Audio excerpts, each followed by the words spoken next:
Number 3, garden type नुसार shade net वापरणे.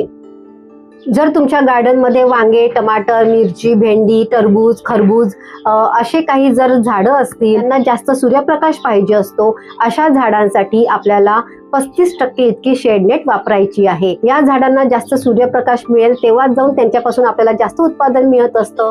उन्हाळ्यामध्ये तीव्र ऊन जे असतं त्याच्यापासून आपल्याला झाडांचं संरक्षण पण करायचं असतं. या दोन्ही गोष्टी आपल्याला साधायच्या असतील तर अशा वेळेस आपल्याला 35% इतकी शेडनेट वापरायची आहे. जर तुमच्याकडे फक्त इंडोर प्लांट्स असतील, त्या इंडोर प्लांट्सला जास्त सूर्यप्रकाशाची गरज पडत नाही, परंतु उन्हाळ्यामध्ये जे इतकं तीव्र ऊन आहे त्यापासून वाचवण्यासाठी आपल्याला 50% इतके इथे नेट वापरायची आहे. जर तुमच्याकडे इंडोर प्लांट्स असतील, काही ऑर्नामेंटल प्लांट्स असतील, फर्न आहे, पीस लिली आहे, यासारखी जी झाडं आहेत, जी इंडोर प्लांट्स आहेत, या सगळ्या झाडांसाठी आपल्याला 75% इतकी शेडनेट वापरायची आहे.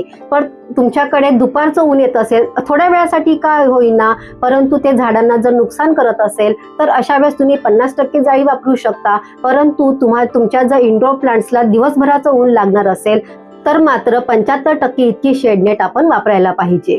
जर तुमच्याकडे माझ्यासारखं गार्डन असेल ज्यामध्ये सगळ्या प्रकारची झाडं आहेत, आउटडोर प्लांट्स, इंडोर प्लांट्स, त्यानंतर फुलं झाडं सुद्धा असतील, फळं झाडं असतील, किचन गार्डन असेल, तर अशा वेळेस आपण 50% इतकी नेट वापरायला पाहिजे. जर तुमच्या